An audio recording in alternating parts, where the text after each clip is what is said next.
طرح پر کہ معاشرے میں کسی دوسرے کا کوئی نقصان نہ ہو، کسی کا حق تلفی نہ ہو، کسی کا حق ضائع نہ ہو، ارے بلکہ آدمی اپنے تقاضے پورے کر رہا ہو اور محبتیں بڑھ رہی ہو، ایک دوسرے کا خیال بڑھ رہا ہو، ایک دوسرے کی جب آدمی کے اندر بھوک ہوگی تو دوسرے کی بھوک کا احساس ہوگا. اللہ نے روزہ دیا، ذرا تھوڑی دیر رکو تاکہ تمہیں بھوکوں کا حل معلوم.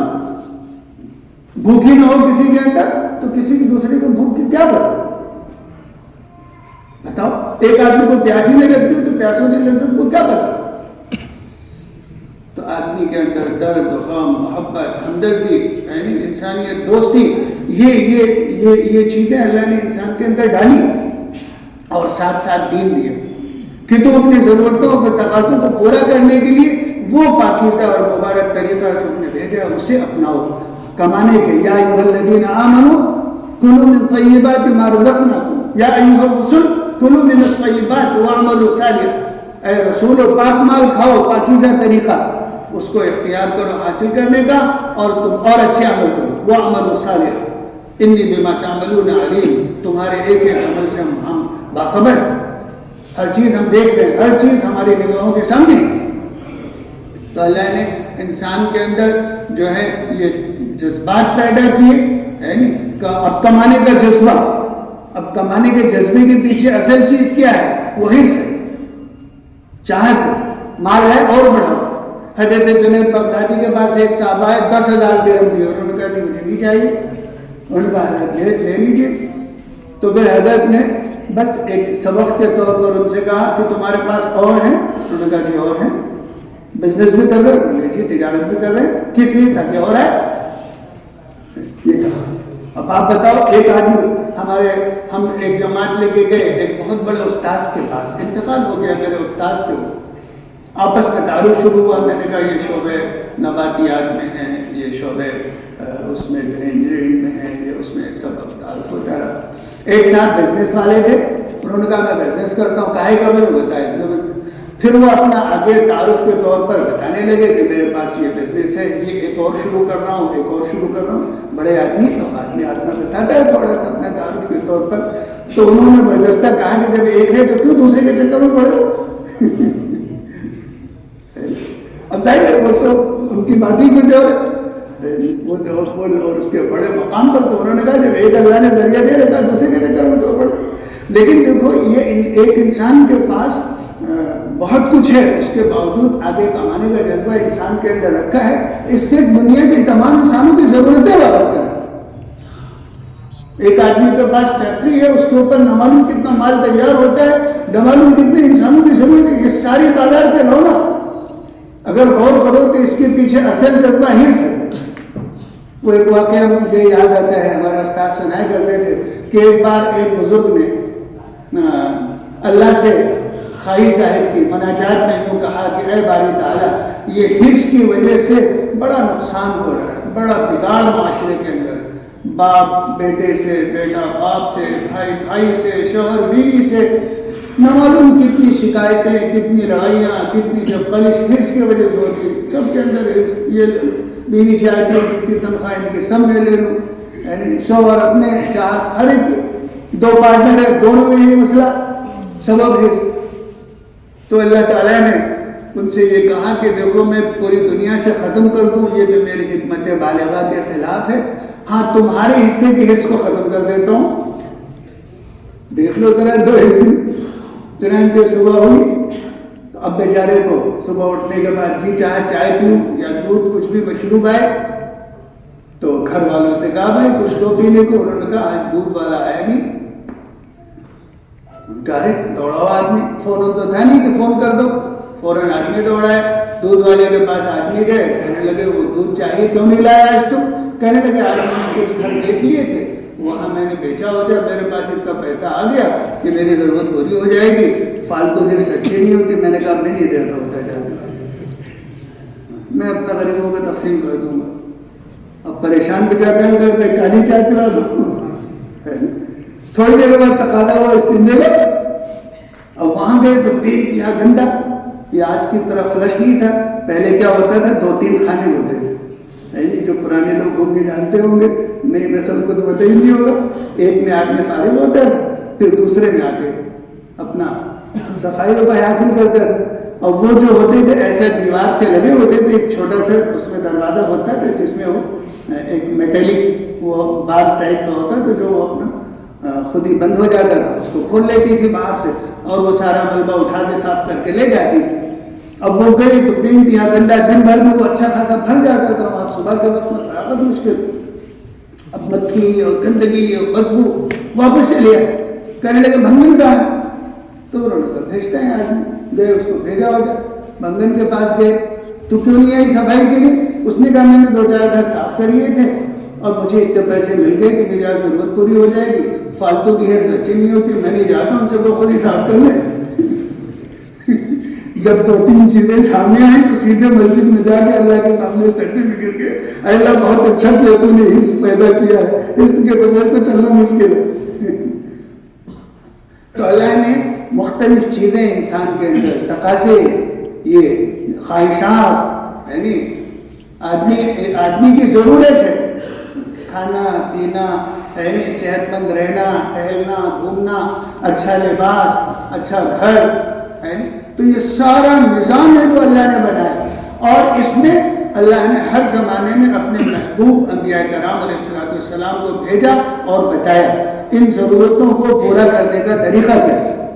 اس طریقے سے پورا کرو گے تو تمہاری بھوک بھی مٹے گی, تمہاری پیاس بھی بجھے گی, تمہارے تقاضے بھی پورے ہوں گے, تمہارے روح کی تسکین بھی ہوگی, تمہارے جذبات کی تسکین بھی ہوگی, ہے نہیں, اور تمہیں جو ہے تمہاری آنکھوں کو ٹھنڈک بھی ہوگی اور تمہیں اطمینان نصیب ہوگا. اور اسی طرح سے معاشرے میں جا رہو گے وہاں محبتیں وجود میں آئیں گی, ہمدردیاں وجود میں آئیں گی, اور کسی کا مفاد اس میں متاثر نہیں ہوگا. یہ دین اللہ نے دین دیا. اللہ نے انسان کے اندر ضرورتیں اور تقاضے پیدا کیے اور ان تقاضوں کو پورا کرنے کے لیے دین دیے. اور ہر زمانے میں نبی بھی ہوتا ہے انسان کے ساتھ کہ انسان خوب اچھی طرح یاد کرتا ہے. ہر ایک ہم اپنے جذبات کا بھی دیکھیں تو اندر سے جذبات یہی ہوتے ہیں کہ ہم سے کوئی ایک خوب نہ ٹوٹے, ہم پابندی سے نماز پڑھیں, تسبیح پڑھیں, تلاوت کریں, خوب اللہ کو یاد کریں, دعا کریں, اور بالکل حلال طریقے سے کمائیں, کسی کا کوئی نقصان نہ کریں, ہر ایک کے ساتھ ہمارا بہت اچھا معاملہ, ہر ایک میرے بارے میں اچھی کلمات رکھے. کس کی نہیں, سب کی چاہت ہوتی, لوگ مجھے اچھا سمجھے. لیکن جب اپنی عادتوں کو ٹٹولتا ہے, دیکھتا ہے, تو کہیں نہ کہیں لیکیج ہوتا ہے جس کی وجہ سے لوگ اس کا برا ماننے لگتے ہیں. آدمی کی عادتوں کی وجہ سے لوگوں کو اذیتیں پہنچتی, سمجھتا ہے, جانتا ہے, لیکن اس کے باوجود آدمی اپنے جذبات سے, اپنی عادات سے مجبور ہو جاتا ہے اور ایسے کام کر بیٹھتا ہے جو نامناسب ہوتے ہیں, جو اس کے لیے اس کی قدر یعنی انسانوں کی نگاہ میں بھی اور اللہ کی نگاہ میں بھی. حضرت عمر رضی اللہ عنہ نے فرمایا کہ تم اپنی قدر دیکھنا چاہتے ہو, آسمانوں میں کیا ہے, اللہ کے یہاں کیا ہے, فرشتوں کے یہاں کیا ہے, تو جہاں رہتے ہو وہاں لوگوں کے درمیان دیکھ لو. جو قدر تمہاری یہاں ہے وہی وہاں ہے. تو آدمی کے اندر چاہت تو ہوتی ہے خوب, لیکن اس کے باوجود آدمی میں جذبات ہیں, بھول ہے لگی ہوئی. آدمی چاہتا ہے میں اچھا بنوں, میں پابند بنوں, یعنی تہجد میں اٹھوں. اب تہجد میں آدمی اٹھتا ہے تو شیطان کہتا ہے کہ آج ہی کیا ضروری, کل سے پڑھ لینا. کبھی کہتا ہے تھوڑی دیر آرام کر لو. حدیث میں آتا ہے شیطان آ کے کہتا ہے امامک اللیل, تو ابھی تو رات بہت ہے, تھوڑی دیر اور سو لو. اور پھر اس کے بعد جب دوبارہ اس نے الارم بند کیا تو پھر فجر کے اذان کے مشکل سے, وہ بھی اگر بہت پابند ہے تو, ورنہ تو پھر کہاں پہنچے گا پتہ نہیں. تو اندر سے جذبات ہوتے ہیں, آدمی اچھا بننا چاہتا ہے. ایک بار ایک بہت بڑے اللہ والے کے ہم سب کے کلاس سے نکلے اور پھر آگے ہمیں وارڈ میں ڈیوٹی میں جانا ہوتا تھا. تو اس دوران کسی نے بتایا کہ فلاں بزرگ آئے گے. میں نے کہا چلو یار ہم لوگ چلتے ہیں. ساتھیوں سے میں نے کہا سب آمادہ ہو گئے, ہم لوگ نکل کے ایک چائے پیتے تھے, پھر ڈیوٹی پہ جاتے تھے. تو بجائے یہ ہوا کہ آج چائے کے ہم لوگ چلے وہاں پہنچے تو اپنا جو کتابیں اور جو لباس وہ سب ہوتا ہے نہیں, تو وہاں انہوں نے دیکھی, وہ سمجھ گئے کہ لڑکے پڑھنے والے ہیں اور بیچ میں آئے ہیں. تو انہوں نے پوچھا کتنا وقت ہے, تو میں نے گھڑی دیکھ کے بتایا کہ 7 منٹ ہے ہمارے پاس. تو ان بزرگ نے کہا جاؤ قریب آ جاؤ, بیٹھے ہم سب. اور بیٹھتی انہوں نے 2-3 باتیں بہت اہم. انہوں نے کہا دیکھو ہر ایک اچھا بننا چاہیے, یہ جملہ تھا ان کا پہلا, ہر ایک اچھا بننا چاہیے. اور مثال میں کہنے لگے دیکھو کہ ڈکیت جو ہوتے ہیں نا، ڈاکہ ڈالتے ہیں، ان سے بھی پوچھو تم یہ کیوں کرتے ہو، تو وہ کہتے ہیں ہم ذخیرہ اندوزی کے خلاف جدوجہد کر رہے ہیں. یہ جو مال والوں نے سارا مال اکٹھا کر رکھا ہے، ظلم کرتے ہیں غریبوں پر، ہم ان کا پیٹ پھوڑیں گے، مال لیں گے، غریبوں کو بانٹیں گے. تو کہنے لگے دیکھو کوئی خراب بننا نہیں چاہتا ہے، وہ تو اسے یہ نہیں پتا ہوتا ہے کہ ہم اچھے بنے کیسے. غلط سے غلط کام پہ شیطان کوئی نہ کوئی عنوان نفس کا ڈھونڈ کر کے آدمی کے چاہت کا اور لگا دیتا ہے، اور آدمی اس کو اچھا سمجھتا رہتا ہے. آدمی کو گناہ سے توبہ کی توفیق تو جب ہو جب گناہ کو گناہ سمجھے. لیکن شیطان کیا کرتا ہے؟ شیطان کہتا ہے کہ میں نے شروع میں لوگوں کو گناہوں میں ڈالا، دن بھر گناہ کروائے، شام کو یہ گئے توبہ کر ڈالی، میرا سارا کیا کرایا اکارت ہو گیا. میں نے کہا تو کچھ بھی نہ ہوا. تو کہنے لگے پھر میں نے یہ جو گناہ ہیں ان کو کیپسولیٹڈ فارم میں شروع کیا، شوگر کوٹڈ فارم میں، ایسا کہ میٹھا میٹھا بنایا. تو کہنے لگے میں نے ان کو شہوات کا اوپر سے شوگر کوٹ کیا اور اس انداز سے پیش کیا، ایسا فارم اس کا بنایا کہ وہ اسے بنا ہی نہ سمجھے. تب توبہ کی توفیق کہاں سے ہوگی؟ تو اچھے کو اسی لیے اللہ کے نبی نے دعا کی، اللہم ارنا الحق حقا وارزقنا اتباعہ، اے اللہ ہمیں حق کو حق دکھا دے اور اس پر چلنے کی توفیق نصیب فرما دے. وارنا الباطل باطلا وارزقنا اجتنابہ، اور باطل کو باطل دکھا دے، غلط کو غلط ہمارے دل میں بٹھا دے اور ہمیں اس سے بچنے کی توفیق نصیب فرما دے. حدیث میں آتا ہے کہ تمہارا کیا حال ہوگا جب تمہارے بچے تمہارے نافرمان ہوں گے اور عورتیں جو ہیں فسق و فجور میں مبتلا ہوں گی. صحابہ نے پوچھا ابدالی کا قائم یا رسول اللہ، ایسا ہوگا؟ تو اللہ کے نبی نے فرمایا ہاں اس سے زیادہ ہوگا. اور فرمایا تمہارا کیا حال ہوگا جب لوگ امر بالمعروف اور نہی عن المنکر چھوڑ بیٹھیں گے. پوچھا ابدالی کا قائم یا رسول اللہ، اگر رسول ایسا ہوگا؟ فرمایا ہاں اور اس سے زیادہ ہوگا. اور فرمایا اچھا بتاؤ تمہارا کیا حال ہوگا جب اچھی چیزیں بری بنا کے اور بری چیزیں اچھی بنا کے پیش کی جائیں گی. صحابہ نے پوچھا وذالک قائم یا رسول اللہ، اللہ کے رسول صلی اللہ علیہ وسلم ایسا ہوگا؟ فرمایا نعم باشد تمہیں سے اس سے بھی سخت ہوگا. اور یہ کہا کہ تمہارا کیا حال ہوگا جب برائیوں کا حکم دیا جائے گا اور اچھائیوں سے روکا جائے گا.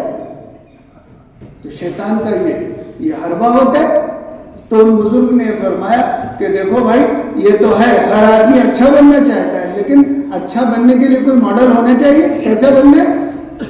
تو فرمایا کہ دیکھو تمام دنیا کے انسان جس کا اعتراف کرتے ہیں جو تمام دنیا میں سب سے اچھا ہے وہ ہمارے اور آپ کے آقا جناب رسول اللہ صلی اللہ علیہ وسلم. اسی زمانے میں وہ کتاب بہت مشہور ہوئی تھی جو انگریزی میں تھی، اصل اردو میں بھی اس کا ترجمہ تھا 100 بڑے آدمی. انہوں نے کہا کہ دیکھو ایک غیر مسلم ہے، اسلام نہیں جانتا، لیکن اس نے بھی اعتراف کیا ہے کہ سب سے اچھے جناب رسول اللہ صلی اللہ علیہ وسلم. غالباً پہلا نام اللہ کے نبی کو اس نے سب سے پہلا. پوری کتاب کے بارے میں الفابیٹیکل آرڈرز میں ہے، لیکن اس سے ہٹ کر کے محمد پہلے کہ سب تمام دنیا کے انسانوں میں سب سے اچھے. اللہ نے ان کے دشمنوں کو چیلنج کیا کہ اگر تم کو ان کے بارے میں شک ہے تو تم ان کی زندگی میں کوئی حرف دکھا کے بتا دو. یہ کہا ایک انگریز مورخ نے لکھا ہے کوئی اپنے گھر کا ہیرو نہیں ہو سکتا. اللہ کے رسول کی ذات تو وہ ہے جس نے نہ صرف عام لوگوں سے کہا کہ جو دیکھو اسے نشر کرو، گھر میں بھی عورتوں سے بھی کہا جو ہماری اندر کی زندگی اسے بھی سب کو بتاؤ. آدمی اپنی پرائیویٹ لائف کے بارے میں پرائیویسی چاہتا، کسی دوسرے سے نہیں بتاتا ہوتا تھا. حضرت سید سلیمان ندوی نے جو خطبات دیے ہیں اس میں اس کا ذکر کیا کہ آپ کی ذات اقدس وہ ہے جس کا ظاہر بھی سب کے سامنے ہے اور جس کے اندر کی خان کی زندگی بھی سب کے سامنے ہے. ظاہر بھی نمونہ ہے، اندر کی زندگی بھی نمونہ ہے. ایک انگریز نے کہا ہے کوئی اپنے گھر کا ہیرو نہیں ہو سکتا. یہ جملہ ہے حضور کے بارے میں سیرت لکھتے لکھتے، اور اس نے اعتراف کیا. اس نے کہا کوئی اپنے گھر کا ہیرو نہیں ہو سکتا، لیکن اس نے اعتراف کیا کہ وہ ذات اقدس ایسی ہے جو گھر کی اپنی ذاتی زندگی بھی بے قابل اتباع ہے اور گھر کی ساری یعنی جو اپنی نجی زندگی وہ بھی سب کے سامنے آوے، وہ بھی تمام انسانوں کے لیے نمونہ ہے. تو قرآن میں چیلنج کر کے کہا گیا کہ ان کو دشمنوں کو کہ اگر تم کوئی حرف تمہیں ان سے کوئی اختلاف ہے تو ان کی زندگی میں کوئی حرف نکال کے دکھاؤ, بتاؤ کس کو چاہیے, دشمنوں کو جو خون کے پیاسے ہیں. اچھا اگر ہمارے بارے میں ہمارے بچوں سے اور بیوی سے کہہ دیا جائے میرا میاں کے بارے میں لکھ کے بتاؤ, تو دیکھو کھرے تیار ہو جائیں گے کہیں کہیں. یہاں تو بہت سے لوگ مسافہ کر رہے ہیں اور دعا کی درخواست کر رہے ہیں, اور جب گھر والے ہی ہمارا حال بیان کریں گے سامنے تو سب تھو تھو کریں گے, اچھا یہ بولیں گے. تو وہ ذات فرمایا کہ جس کو دشمنوں نے بھی اور غیروں نے بھی اچھا کہا ہے, سب سے اچھا ہو. تو میں بات اس سے آئی تھی کہ دیکھو آدمی اچھا بننا چاہتا ہے کہ میں اچھا بنوں, لیکن اچھا بننے کے لیے نمونہ کیا ہو؟ نمونہ وہ انبیاء کرام علیہ الصلوۃ والسلام کی ذات ہے. تمام انبیاء اپنے اپنے مختلف علاقوں میں خطوں میں آئے, اللہ نے انسانوں کی ہدایت کے لیے نبی بھیجے, اور آخر میں ہمارے اور آپ کے آقا جناب رسول اللہ صلی اللہ علیہ وسلم اس دنیا میں تشریف لائے, اور قیامت تک کے انسانوں کی رہبری کا اور قیامت تک کے انسانوں کے درمیان صلاح و فلاح کا اور امن و آشتی کا اور تقوی کا اور اطمینان اور سکون والی زندگی والا طریقہ, مبارک طریقہ لے کر کے آئے, جو اس زندگی کو اپنائے گا دنیا اور آخرت میں چمکے گا, یہاں بھی مزہ اور ہمیشہ کی زندگی میں مزہ. وہ پاکیزہ اور مبارک زندگی جناب رسول اللہ. اور آپ اس کے لیے بے چین رہتے تھے. مکے کے اندر جو وقت گزرا 13 سال کا, مدینہ پاک کی 10 سال کی زندگی, پوری زندگی آپ دیکھیں خود بھی اور پورا مجمع, مرد بھی, عورتیں بھی, بچے بھی, بوڑھے بھی, بیمار بھی, تندرست بھی, کسی بھی شعبے سے تعلق ہے, ہر ایک کے اندر آپ دیکھو ایک چاہت ہے کہ اللہ کے رسول صلی اللہ علیہ وسلم جو مبارک اور طریقہ لے کر کے آئے ہیں, کیسے تمام دنیا کے انسانوں کی زندگی اس سے بہرور ہو, کیسے تمام دنیا کے انسان جہنم سے بچ جائے اور جنت میں چلے گئے, کیسے تمام انسانوں تک یہ لائی ہوئی پاکیزہ زندگی عام ہو جائے, کیسے انسان رہبری کی طرف آ جائے, صحیح راستہ پالے. یہ چاہت ہر ایک کے اندر, اور اس کے لیے جو بھی قربانی ممکن ہو ہر ایک دینے کے لیے تیار ہے, کوئی دریغ نہیں. ہر طرح کی تکالیف, ہر طرح کی مشقتیں, ہر طرح کی آزمائشیں, بھوک یعنی پیاس, شدت, گرمی, سردی, لمبے لمبے قید اور لمبے لمبے اسفار, کیسے کیسے مجاہدے, کیا کچھ گزری. اللہ کے نبی کی جو صفات بیان ہوتی ہیں اس میں جو زیادہ تر صحابہ نے صفت بیان کی وہ یہ کہ آپ ہر وقت رنجی رہتے, متواصل الاحزان, دائم الفکر, ہم وقت ایک رنج کی کیفیت رہتی تھی, ہر وقت فکر مند رہتے تھے. کس کے لیے آپ بتاؤ؟ آج تو ہمارے سامنے اپنا کوئی ذاتی مسئلہ ہوتا ہے وقتی, گھر کا ہے, کھانے پینے کا ہے, اس کا سوال ہے, گھر میرا بن جائے, یعنی شادی ہو جائے, میری ڈگری اچھی ہو جائے, میں امتحان میں پاس ہو جاؤں, ابا ہم سے خوش رہیں, امی کی ناراضگی دور ہو جائے, محلے والے ذرا ہمارے بارے میں اچھی رائے قائم کر لیں, اور یہ مختلف چیزیں ہیں جو تقاضے ہیں ہمارے سامنے.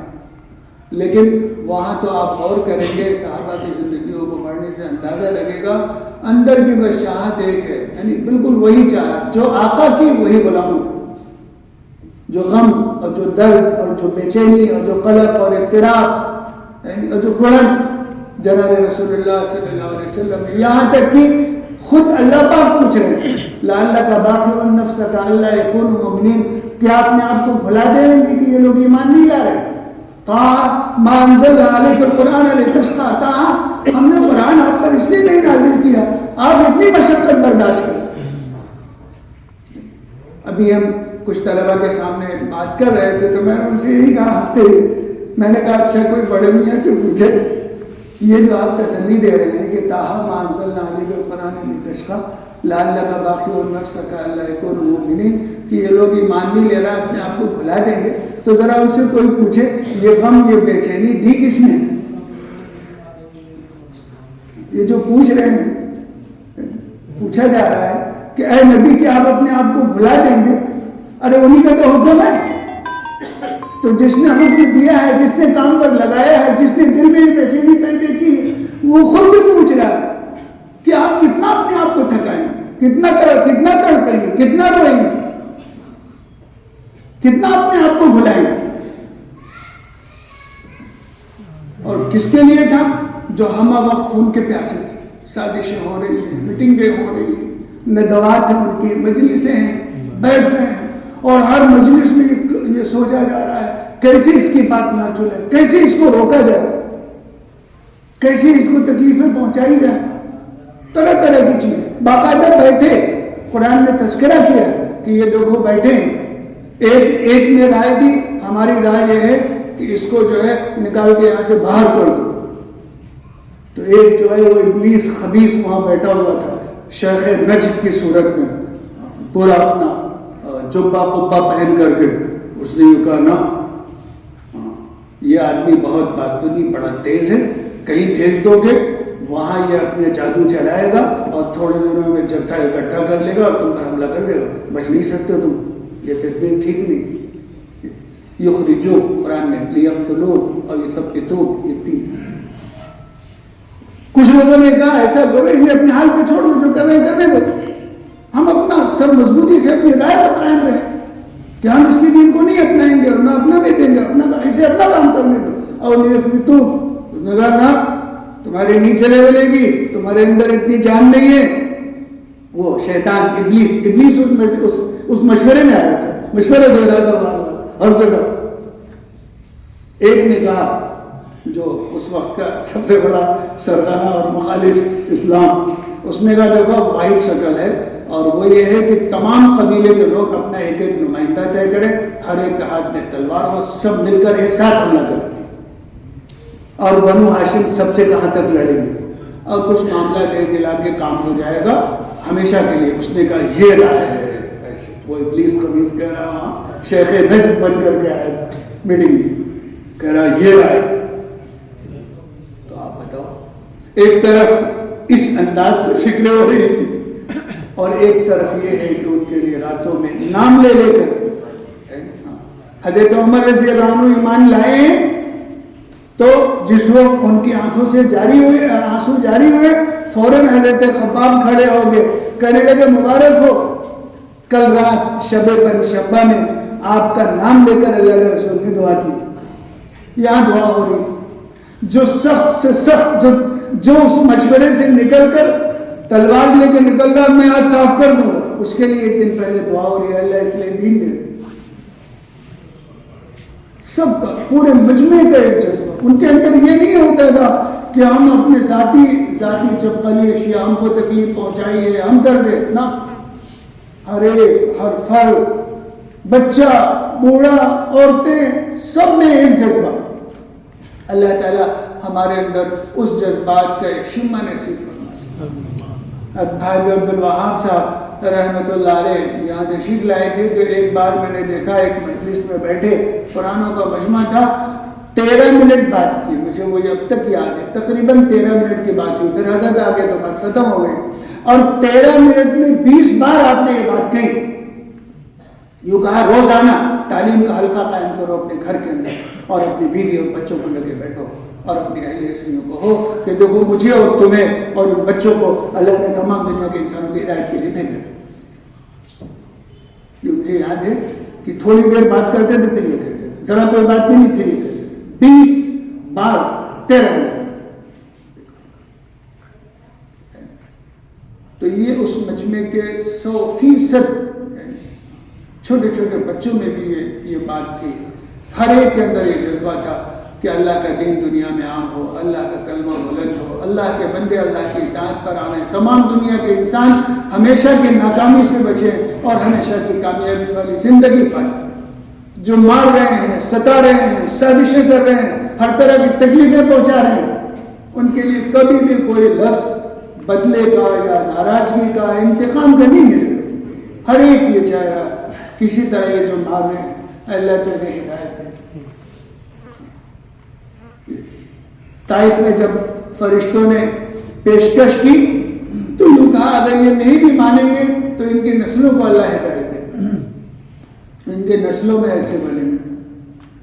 قریش کے لوگ ستا رہے ہیں, کسی نے کہا بد دعا کر دیجیے تو اللہ کے نبی دعا کر رہے ہیں اللہم اہد قومی, اے میرے اللہ میری قوم کو ہدایت دے دے. فإنهم لا يعلمون، یہ جانتے نہیں، یہ جو ستا رہے ہیں اور یہ جو مار رہے ہیں انہیں یہ اندازہ نہیں کہ ہم ان کا کتنا بھلا چاہ رہے ہیں، ہم تو ان کی دنیا اور آخرت کی بھلائی چاہ رہے ہیں، یہ نہ جاننے کی وجہ سے مار رہے ہیں۔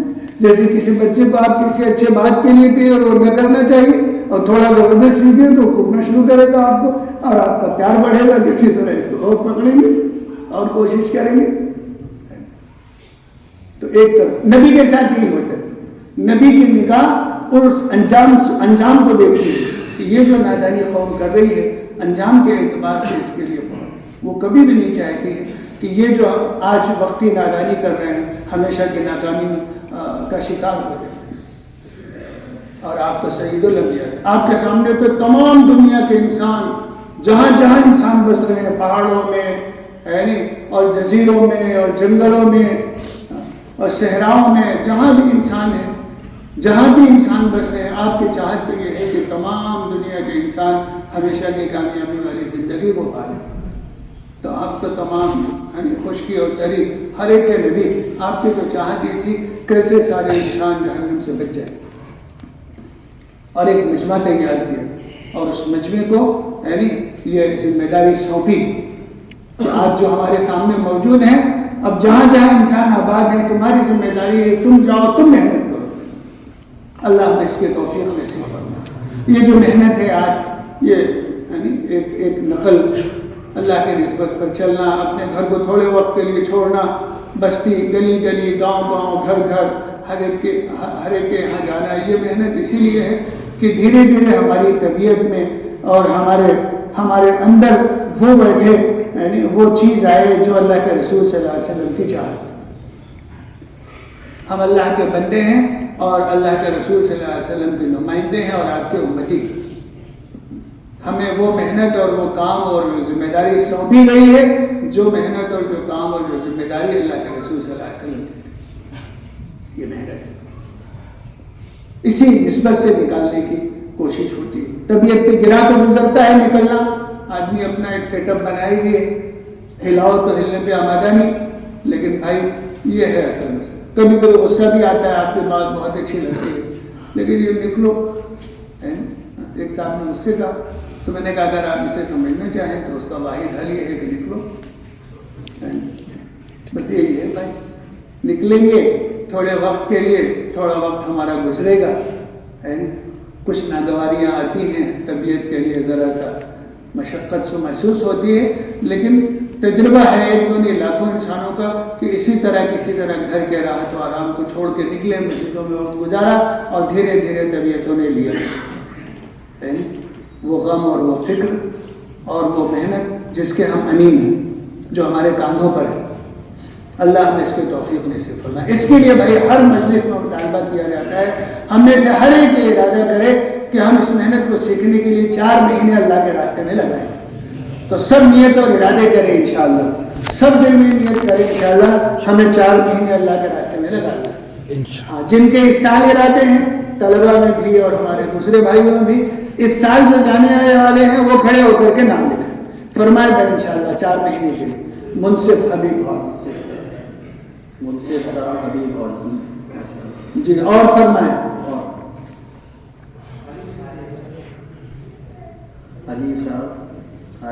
مساجد میں سے روزہ جماعتیں نکلتی ہیں، آسان ہے اسی کے ساتھ، اور اگر ہمارے یہاں نہیں کسی مسجد میں تو آس پڑوس کی مسجد سے جماعت نکل رہی ہوگی ان کے ساتھ بتا دیں، انشاءاللہ ہم بھی چلیں گے۔ پھر کوشش کریں اپنی مسجد سے ہم سے روزہ پابندی سے نکالیں۔ اسی طرح اپنی مسجد کے ماحول میں 2 گشت، اکثر مساجد میں 2 گشت ہو رہے، اپنی مسجد میں کوئی ایک دن طے ہے اس میں، اور پھر اپنی مسجد کے مشورے سے اپنے ساتھیوں کے ساتھ قریب کی کوئی مسجد وہاں بھی 2 گشتوں کا اہتمام کریں۔ تعلیم ہوتی ہے فضائل کی، یہ فضائل کی تعلیم اہتمام سے مسجد میں بھی ہو رہی ہے، اکثر وہاں شرکت ہو، اور اپنے گھروں میں بھی یہ تعلیم شروع کریں۔ یہاں شمشاد میں یہ کتابیں مل جائیں گی فضائل کی، فضائل اعمال کے نام سے 2 جلدوں میں، ہر گھر میں یہ کتاب ہو، اہتمام کے ساتھ روزانہ یہ جو کتابیں ہیں اس میں چھوٹے چھوٹے رسالے ہیں، ان میں نشان لگا لیں، 2-3 رسالوں میں سے روزانہ تھوڑے ایک حدیث 15-20 منٹ سب بچوں کو، گھر والوں کو بٹھا کر تعلیم کرے، اس سے پورے گھر میں تعلیم فضا بنے گی انشاءاللہ، عمل کا شوق پیدا ہوگا، آخرت کا فکر پیدا ہوگا۔ عمل کی قیمت آئے گی. تو انشاءاللہ یہ اعمال میں اہتمام سے ہم سب نیت کریں کہ اپنے مقام پر رہتے ہوئے بھی کریں گے. اللہم صلی علی سیدنا نبینا مولانا محمد.